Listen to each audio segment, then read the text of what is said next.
Hi guys, my name is Mayana. Welcome to Maya Core, and today I'm going to be doing my January wrap up. So in the month of January, I read 25 books, and before I get into what I read, I'm just going to give you my stats because I did it on TikTok, so I feel like it would be fair to give you guys my stats as well. Oh my gosh, you can't even see my cute outfit. This is my cute outfit that I'm wearing.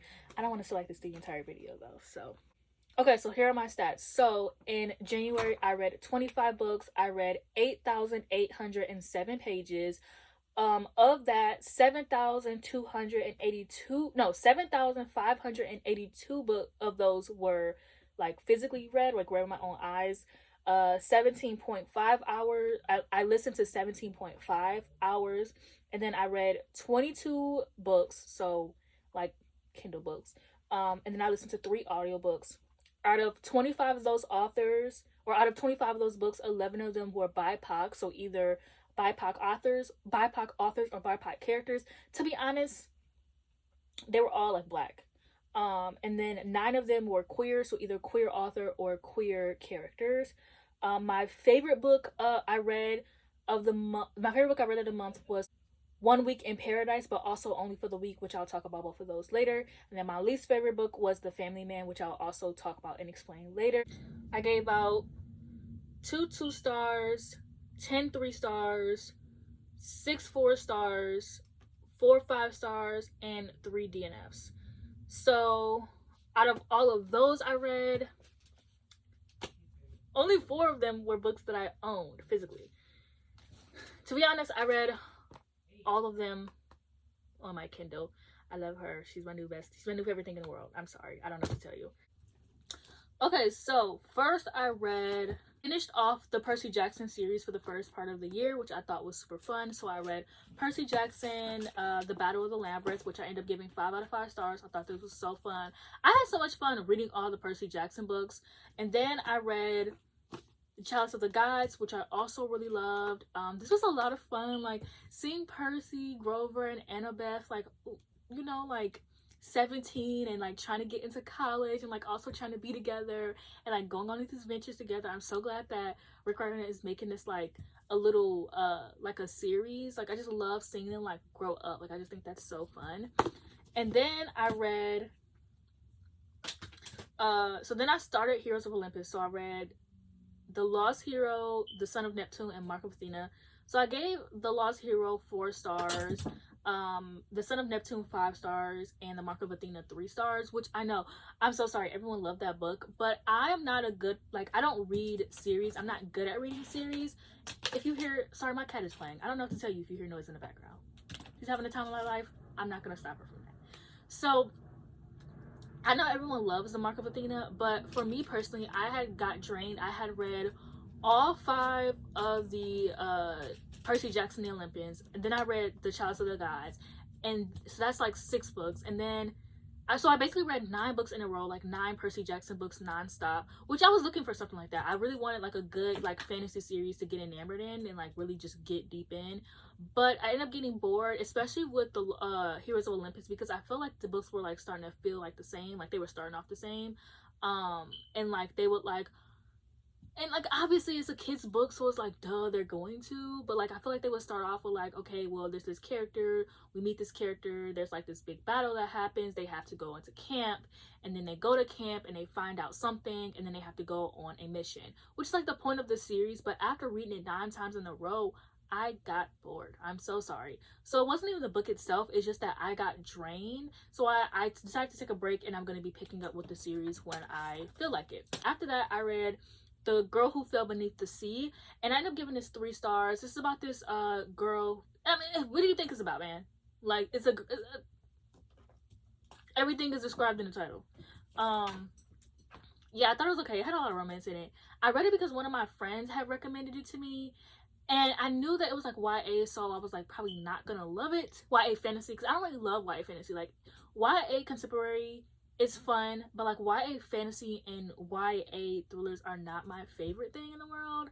And I knew that, but my friend was like hyping it up and raving about it. So I was like, you know what, I'll read it. And it wasn't bad or anything. I just should have known that like I wasn't gonna love it. But whatever, we live and we learn, right? So then I hopped back into my Greek mythology era, right? So then I read I read Electric Idol. Okay, I'm like, why do I have the second book? I read Electric Idol. I read basically 5 books in the series. So I read Electric Idol, Wicked Beauty, Radiant Sin, Cruel Seduction, and Stoneheart. So I ended up giving Stoneheart 3 out of 5 stars. It was really good in the beginning, but I hated how insecure Medusa was. This was about Medusa and somebody, I don't remember. Okay, this world is so, I'm gonna get to that tea later. This world is so freaking confusing. Like, it's not even the world. I'm gonna get into that. So yeah, so Stoneheart I gave 3 out of 5 stars. It was really, really fun. It's sapphic. I really liked their relationships, but I felt like Medusa was so freaking insecure. It was really annoying. And then I read Electric Idol, which I gave 2 out of 5 stars.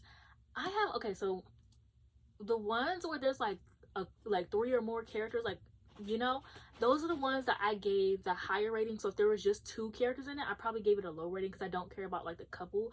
And I'm reading these for pure on smut, but these are like full on books. Like, Katie Roberts is really good at like smut, and so I really wish that she would have just stuck to like making these short instead of making these like full length novels, because she really excels with like short and quick books. And that's like, I know what I'm reading. Like, when I'm reading smut and spicy scenes or whatever, I know what I'm going in for. I'm not about to sit here and play no games. Like, we both know what I'm here for. Let's get to it.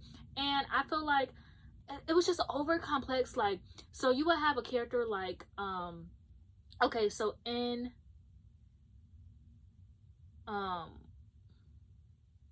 which book was it? I can't even remember what damn book. Oh, and also another issue I had is they all had like fake dating and marriage of convenience tropes, and it's like I was reading the same book over and over again. Essentially, like even if it wasn't like a plot line, it would be like, oh, well, let's fake date really quick.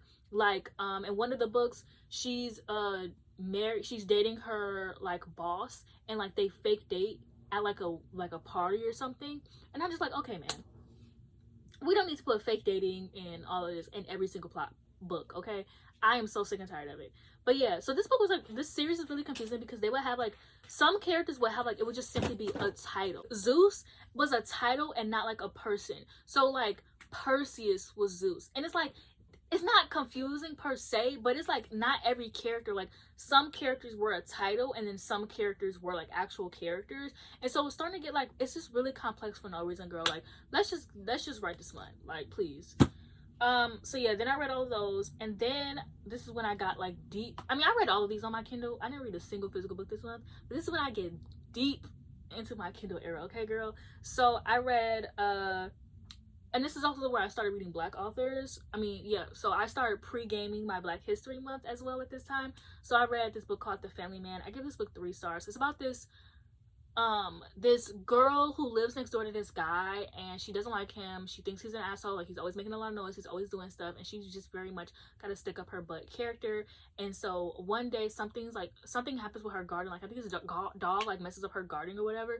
So she goes over to knock on the door, she sees he has 2 kids, and she's like, oh my gosh, like, I can't believe you're dealing with all this, like, blah blah blah. They end up like, she ends up helping him out, they get together. I thought this book, I didn't like the writing in this book. I did not enjoy the writing. I thought that the way that these characters talk, like they're supposed to be my age, and not saying like everyone has to talk like me, it just came off like very childish. And I read Take a Chance, which I gave 4 out of 5 stars. I love this. This is really quick. Like, read this. Like, if you don't read anything else, and it's not a recommendation video, but if you don't read anything else, read this one. It's 72 pages, okay?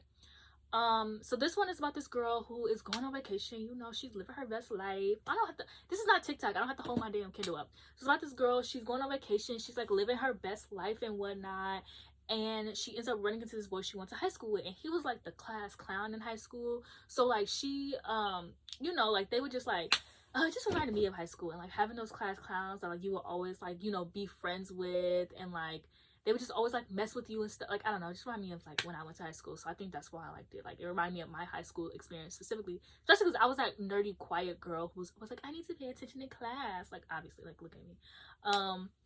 So yeah, so she ends up running into him, and he's there because his brother's getting married, and he really liked her in high school. So they just sparkle. Like, he's just like trying to see her every day, and like the bride invites her to the wedding, and so she just, not into the wedding, but like to hang out, like, 'cause she really likes this girl, so she invites her to like hang out and stuff, and they just spend their like time on vacation together. And I thought it was like really cute, and it was really quick. And this is also the start of this was like when Michigan was like the coldest it could have been, like all month. So I decided I wanted to read books about people like on vacation around this time. So I read One Week in Paradise. Gave this book 5 stars. This is my favorite book that I read so far this year. Like, this might be my favorite book of all time. I absolutely love this book. And this is a part of the series called Flights and Feelings. So I read this book, and then I read the next book called One Last Job. Okay, so One Week in Paradise is about this girl who boyfriend cheated on her, and there's this thing going around called The Video. And so yeah, so her boyfriend cheated on her, so she broke up with him, and she broke up with him, and then she does social media, and so she gets invited on this brain trip, and it's a couple's brain trip though, so she doesn't want to go, but her friend's like, girl, you need to go, like, you just got your heart broken, like, why would you just stay home? So she's talking to her family, and her family's like, yeah, you should go too, and she's like, but I don't have like a boyfriend, like, who am I gonna take? And her brother's like, oh, you should take Cash, and Cash is his best friend.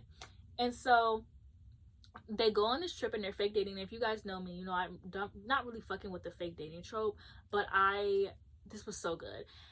I love this. This had like miscommunication, but like the right kind of miscommunication, where it's like if only one person would say one thing, just say the right thing, and it would just end the whole, like, it'll just end everything. But it was just like, ugh, it was so cute. And it has like my favorite trope of like he's been in love with her the whole time, and like she thinks that he hates her because every time she walks into a room he walks out. And I ate that up. Like, I ate it up. So yeah, they go on this, like, they're fake dating on this vacation. It's so cute, it's so good. And then I also read One Last Job, which I originally read One Last Job first, and I read this one because I heard it was Tia Nami. And if you don't know who Tia Nami is, boy, do I have something for you. So Tia Nami is Princess Tiana and Nominee from JJK. You're like, what the fuck? I love a good crack ship. I'm sorry, I love a good ship of two characters from two different universes that like make sense, but you're like, who would have thought? Say hi, Apple. Say hi.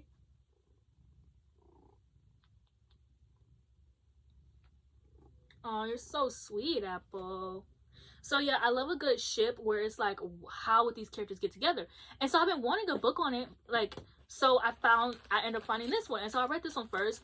But I was on live and somebody was like, oh, you should read One Week in Paradise. And I was like, I don't know, I don't really like fluffy, like cute, like I like a lot of angst. And they were just like, girl, just read it. So I read it, and I ended up loving it. I wasn't really liking One Last Job because it wasn't like, I don't know, One Week in Paradise just had so much angst and like tension and like pulling at your heartstring moments, and like, I don't know, it just had that like, will they, won't they, like he secretly loves her but hasn't said anything. Whereas One Last Job was just like, she couldn't really stand him.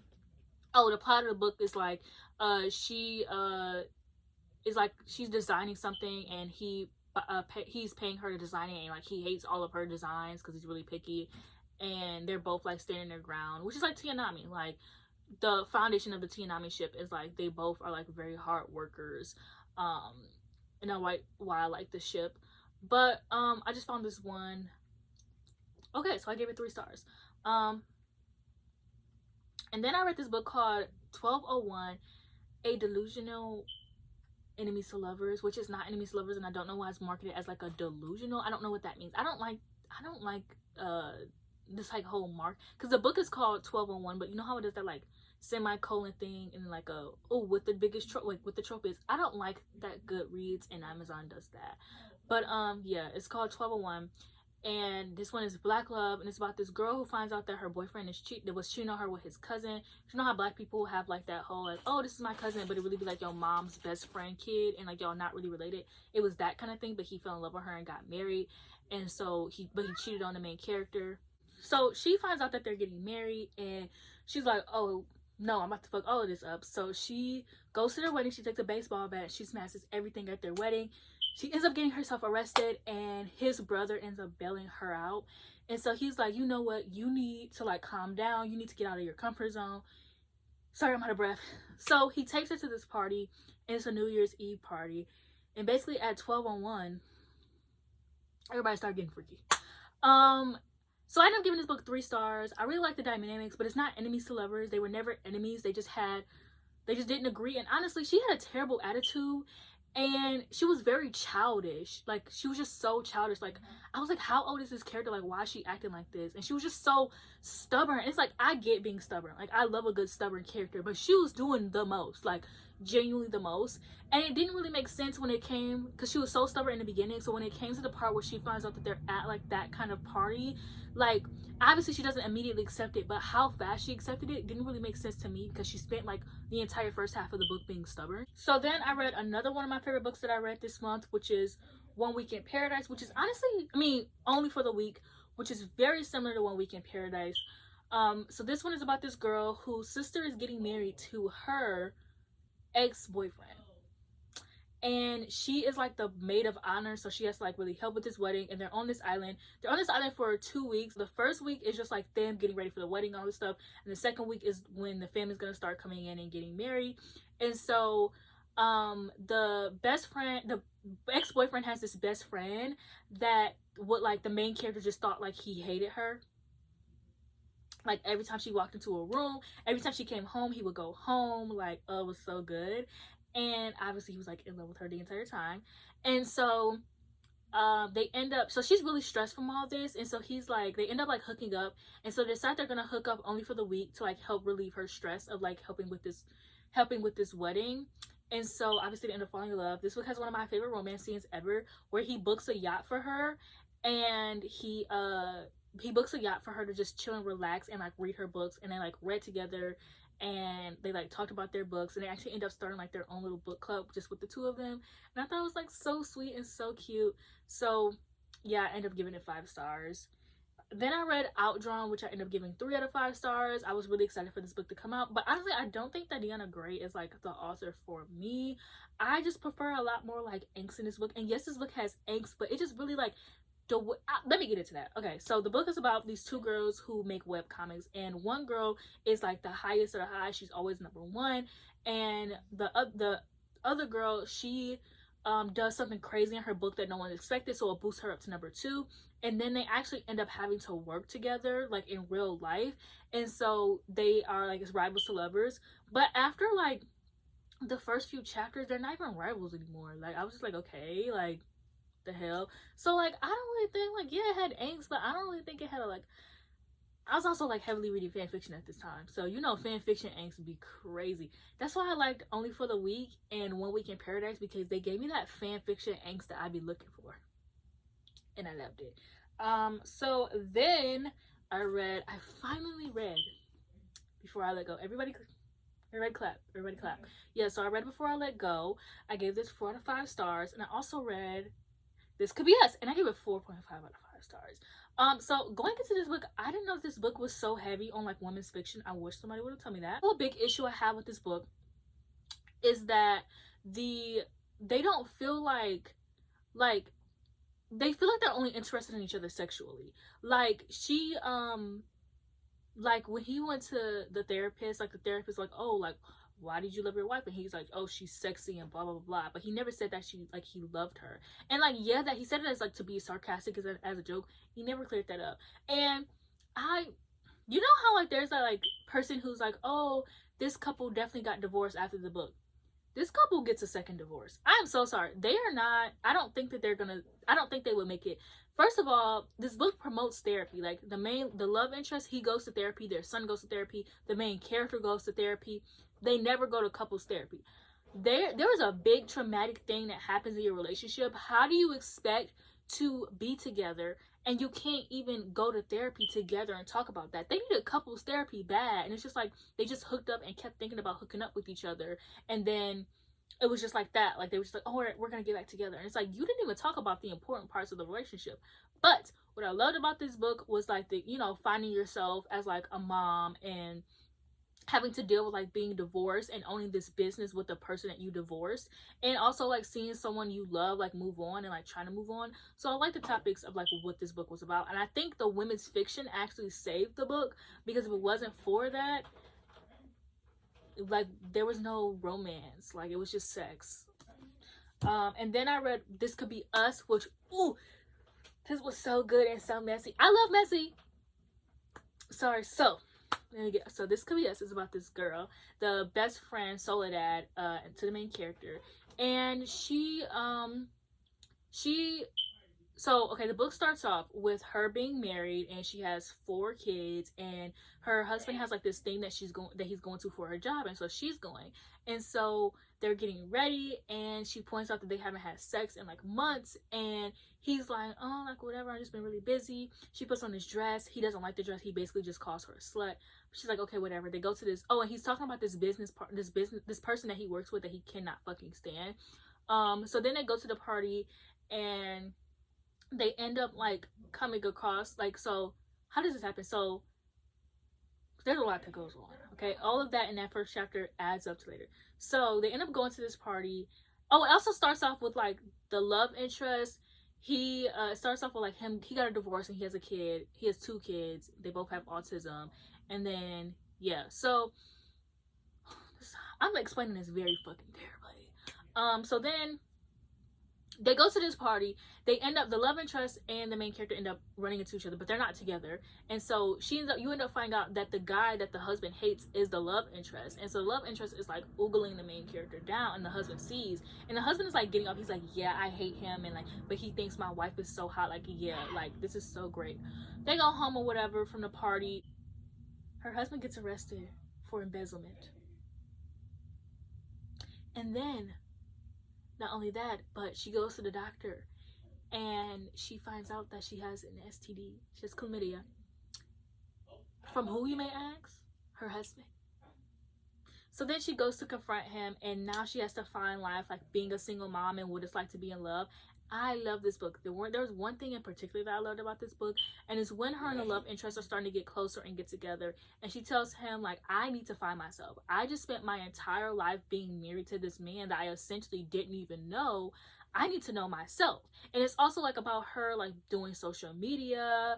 And should I boost this book up to 5 stars? It was really good.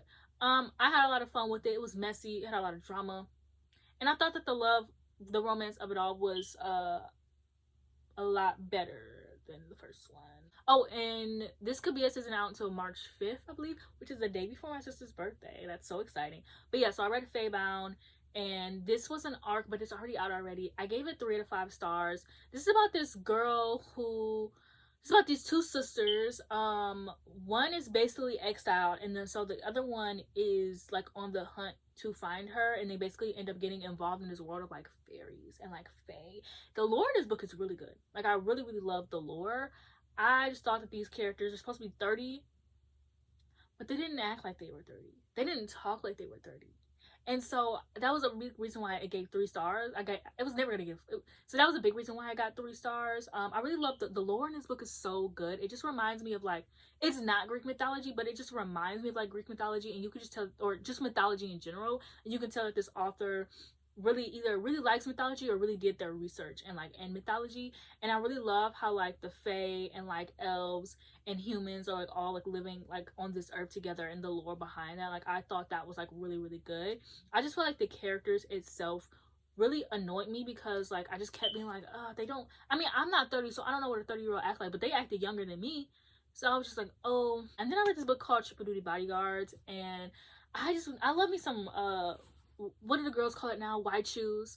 I love me some wide shoes, so I decided to get into this. I gave it 3 stars. It's about this girl who's like a bitchy character, and she's like a childhood star, and she has a stalker, so she needs these bodyguards. So these 3 guys, she only needs 1, but the 3 guys are like, we can work as a team. And so they're her bodyguard, and they end up falling in love. First of all, this book is 400 pages, and you already know how I feel about romance books over 320 pages. Second of all, it was 400 pages, but 600 pages on my Kindle. Why would you do that to me? I was pissed. And then, I don't know. I just thought it was okay. Like, it's just, it's like, I don't understand why these books, it had plot, but it was just like, it was fine. Like, it wasn't like the greatest things out there since sliced apples. And then I read a book that I'm not going to talk about because it's under St. Martin's Press, but I pirated it. So, but I didn't know it was under St. Martin's Press because I don't read a lot of YA or St. Martin's Press, so I'm usually like fine. And then something told me, like, before I even made my wrap up, to be like, oh, like, go and check and make sure you didn't read any books in St. Martin's Press. And literally immediately when I went to go look, I knew exactly what book was probably St. Martin's Press, just simply based off of like, yeah. So we aren't promoting that for the boycott for Palestine, because free Palestine. Then I read The Mysterious Case of the Alperian Angels, which I gave 3 out of 5 stars. I've been reading Janice. I think I've read a Janice Hallett book once a month since November. I read the first book, The Appeal, and then I read Twyford Code, and then I read this one. I was really excited for this one. This is about this girl who's working on this, like, she's writing a book about this case, and it was essentially like, you guys know what Jonestown is, if you're like into like true crime or like cults or both. It reminds me of Jonestown. It's basically about this people in this cult, and they all like committed a mass suicide, and so there is like this baby involved that was still left alive, and like these 2 teenagers who were parents of the babies, but like nobody can find them. So the author is trying to like look for this baby and like, you know, get more about this story like nobody has had, because everybody's been writing about it. And so yeah, Janice Hallett writes mixed media, and so I thought it was like really fun. It does have a good plot twist, but it just wasn't like good enough. And I write mysteries based off their plot twists, because what else do they have? Then the last book of the month, to end off my January, finally, because January felt like 3 centuries long, and to start off my Black History Month, I read Her Good Side by Rebecca Weatherspoon. I really like this author. I read her a lot before. So both her and Talia Hibbert wrote YA romances this year, which I thought was like really funny and like really cute though. They both were like really good, to be honest. They both got the same rating for me. So this is about this girl who, she doesn't really care about love, but she feels like a late bloomer, and so she finally ends up crushing on this guy, and she decides she's gonna ask him to prom. I keep saying prom. She decides she's gonna ask him to homecoming. So she asks him, and he says no because he doesn't want to be her first. And then you have the love interest, who he got like really hot over the summer, but he doesn't like think he's hot. He got like really hot over the summer, and he was like dating this really hot girl, and she broke up with him because he didn't want to like have sex with her. And so he ends up dating the main character's best friend. And so the main character best friend is like, she's already going to homecoming with somebody else, which is weird. She's already going to homecoming with somebody else, so she's like, oh, you guys should go together, the love interest and the main character. So they go together, and then the best friend ends up breaking up with the love interest.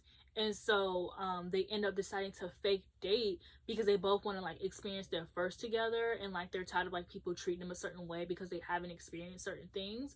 And so yeah, it's fake dating. And I know you guys know, like, not really fucking with fake dating, but I feel like if I'm gonna read a fake dating, it's gonna be YA, and it's gonna make the most sense in YA, because I don't know, I just feel like fake dating just makes sense in YA. I don't know. I thought this was really fun and really good. Everybody was dating everybody. Everybody was breaking up and dating everybody. I did think it was a little weird that the friend group was so accepting of like characters like in the friend group like dating each other, but I know there are some friend groups out there who really don't give a fuck like if you date their ex-boyfriends or whatever. So I mean, personally, that's not my thing, but it makes a lot of sense. But man, when I tell you this character was like, oh, Billy was just dating Sarah, but they broke up, and now Sarah's dating Tommy, and now Billy's dating Keisha, and it's just like crazy. Like, oh, my foot fell asleep, sorry. And it's just like, it was just like crazy, because everybody was like dating everybody, which I also thought was like high school. Like, they just, I don't know, I just thought it was like high school. So yeah, I had a lot of fun reading this month. Had like a little fun with my pre-gaming, and then the moment I strayed away and I started reading white authors again, you notice that my ratings start to go, yeah, exactly, that's what I get. So I should have just kept my pre-gaming Black History Month. But yeah, we're already into Black History Month. As I'm filming it, I've read, okay, I'm on my 4th book. I'm almost done. They're all by Black authors, of course. I'm having the time of my life. I'm having so much fun. So yeah, that's it for this video. Don't forget to like, comment, subscribe, and I'll see you guys in the next one.